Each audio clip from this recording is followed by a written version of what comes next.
afternoon. Thank you for watching. This is Tiffany Daniels, also known as the Lady Autist, and this is Spilling Tea. So, folks, I wanted to build a little bit off of what we talked about yesterday in regards to what we can expect in regards to trolling and the media narrative. Because after all, as the saying goes, forewarned is forearmed. Now, yesterday we were bombarded with a particular troll. I won't really get into that. I did, unfortunately, end up taking the bait on that one. It happens from time to time. I'm only human after all. But it did bring back to me a tactic that I really didn't go over yesterday that, unfortunately, I've got years and years of experience with. So that tactic is the dehumanization tactic. And they do it using dismissive terminology. We kind of went over that a little bit yesterday. So, sorry, lost my train of thought. So, what are we talking about here? Well, in regards to what I'm used to, such as the actually autistic hashtag, what this generally ends up looking like is, well, you're not a real autistic, right? You can write, you can articulate, you can represent yourself. So you're not really on the spectrum. See, these real people on the spectrum, these real people who have autism, they need people to speak for them because they don't have the capability to do it for themselves. So if you can, then you're not really autistic. So what you have to say on any matter regarding autism should be disregarded because you're not really one of them. So you have that form of dehumanization, this idea of you're not really this or that, you're part of the cancer culture, whatever they want to label it as.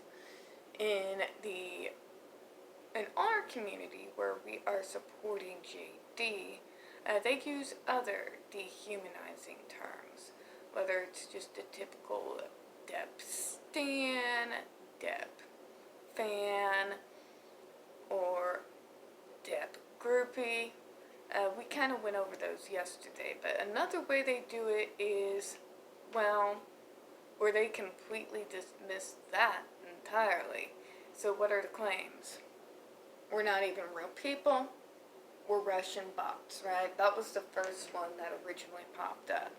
That Depp and his lawyer were actually buying bots, and it wasn't real people signing the petitions or making the web pages or making these pro-JD profiles on Twitter. So that was the first way of doing it. That the robots, they're not real people, so you can't take anything that they say to heart because they're not real. Alright, second way that they went ahead and went into this dehumanization is another way, which is, well, they have to be paid. If they are human, they have to be paid because nobody who is a regular human being who is not getting paid would support this person in spite of the facts being out there. So to dehumanize and dismiss the topics we are bringing up, they use that tactic to basically say, look, these guys are paid trolls. You can't take anything that they say to heart. You can't take anything that they say for truth because they're getting paid to say it. So that is another dehumanizing tactic that a lot of these folks are going to use quite often. And then the third option And this falls in with the Step stands, the Dep fans. This would be the Dep minions. So we're all minions, and JD is secretly Gru. And basically it's this idea of they're just going to go along with anything that he says and anything that he does, because they're just minions. They're brainwashed. We're all brainwashed. You can't take anything that we say seriously because we're just minions and we're overwhelmed by his star power, and we can't be trusted. Another tactic I'm actually surprised that they're even using, because it's been used by males to crowd out female voices for eons, and that is, well, they're all female, and they're all doing this because he's handsome.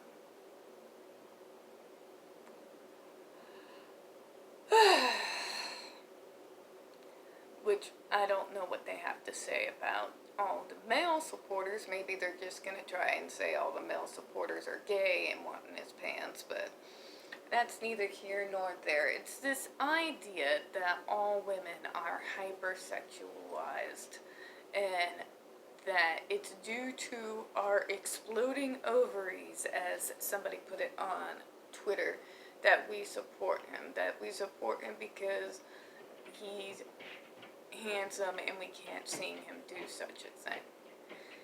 It basically dehumanizes us based off our gender, and considering these folks are actually saying that they're fighting for women, yet they're using the same misogynistic tactics that men have used for decades to silence female voices, should be very telling. It should tell you these folks do not support women at all, and they have no problem at all resorting to misogyny to shut us down in order to continue their narrative.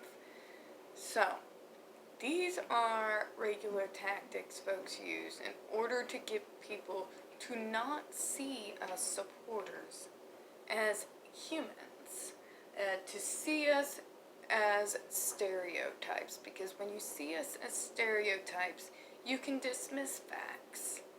You can dismiss the yards of paperwork that we throw anytime somebody wants to call JD a liar or a wife beater. You can disregard everything we say because A, B, C, or D. Bots, minions, paid campaigners, women with exploding ovaries, what have you. So, how do we deal with this? Because, unfortunately, the media is running with it. You have all these fake feminists and their fake little websites all pushing this narrative. They're all female. They're all within a certain age bracket. They all have exploding ovaries, are paid, or are bots. Well, you gotta take it, like I said yesterday, straight to the people.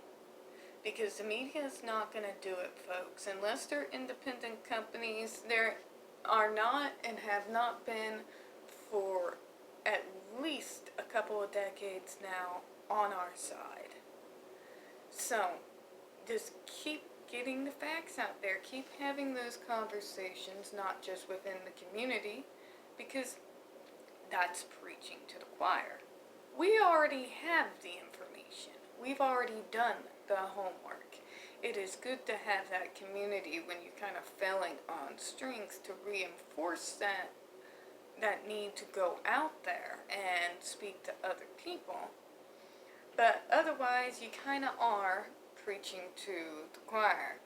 What this takes is, if there's other groups in social media that you're involved in, talk about it.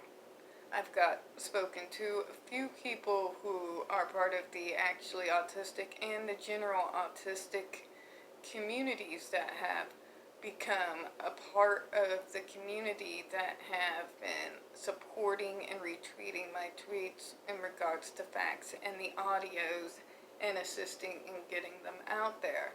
It's talking to your family, it's talking to your siblings, because 1.5 million people and growing. We have families, we have siblings, we have neighbors. We're all interconnected.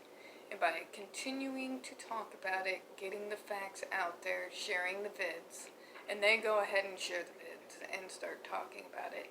And then the people they shared the vid with start talking about it, and then they go ahead and share the vids. That's how we combat this dismissive, dehumanizing terminology they're trying to use to shut us down. So, I've seen it work personally with the JRC. You know, that 16-year battle I keep talking about against aversive shocks that was used to torture, I don't even want to know the number of autistics. It was a lot of grassroots work. Yes, we had our inner community where we would bolster each other up when we were feeling down, when we would want to quit, because it was draining. Seeing that video again every time we would reshare it, and this was before YouTube, and this was before a lot of the social media outlets that we have now, like Twitter, were even out there. So we had to go into these message boards and go into a lot of different types of formats, blogs, what have you, and we just kept sharing the information. That did slowly, over time, start changing public perception where we needed it to be changed. It even got the attention of the UN, which back then was a feat of special level engineering. So, that's what I got to say about that. We need to keep speaking about this case. We need to keep talking about male victims. And really, that's all I got for you folks. So, as always, this is a small channel. We don't get a whole lot of views on here, and the few that we do get do tend to be removed by YouTube. We're not the first in the algorithm, I can tell you that much. I'm still waiting to be big enough so that IO or Herd can come by and dislike one of my videos. Here's to hoping, right? So please hit the like button, hit the subscribe, hit the comments, and if you wouldn't mind, please go ahead and share these. I do appreciate your time today, and I hope you have a good one. Bye-bye.